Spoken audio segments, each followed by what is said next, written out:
G'day everyone, and welcome back to the channel. Alright, I showed this one a while back. This is a little cheese cleaver that I made, and you can see there's a big chip come out. Went flying when I was buffing it, so I need to replace the handle. Now, a good friend of mine, Jerry from Jerry Rigging It, he said he's interested in it, and I need to replace the timber on it. Jerry's after this absolutely gorgeous Mountain Bay fig as a handle, so I've got to take off this old red gum one and replace it.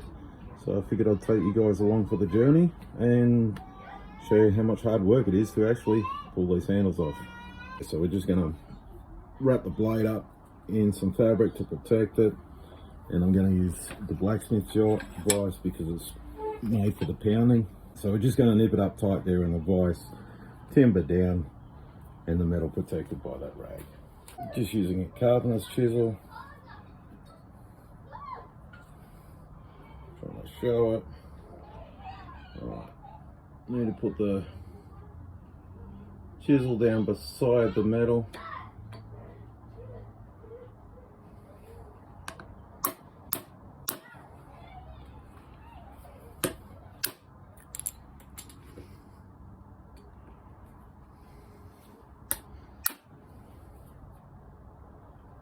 And then both sides at the same time.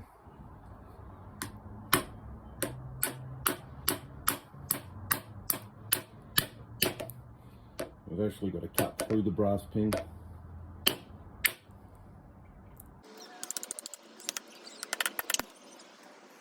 As you can see on this back side, it's splintering a bit. The front side came off nice and clean. The back side's splintering, so more work.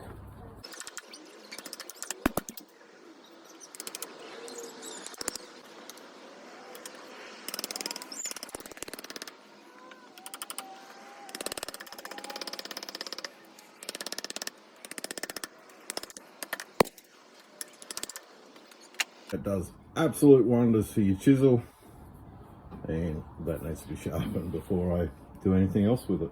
So our next step is going to be to remove all these remnants of timber and glue that's on there. And the epoxy does not come off easy, so to do that I'm going to heat it up and scrape it.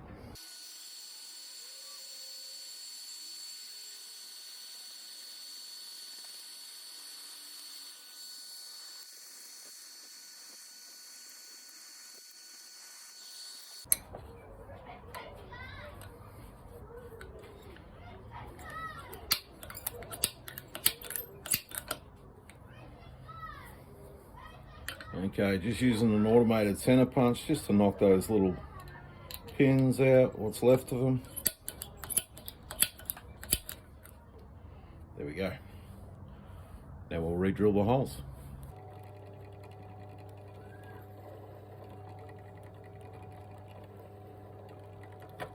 Right, we've got a little bit of burnt glue left there, so I will continue to scrape and get that clean. Same on this side, just a few little spots. So yeah, I'll just scrape those off, and then we're ready for a new handle.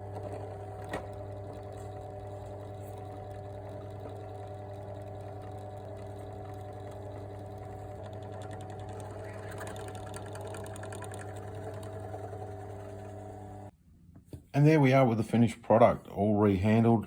I'll throw a link up to one of my gluing handle on videos, because that's basically the steps I needed to follow once we got the handle back off again. So there we go, completed knife.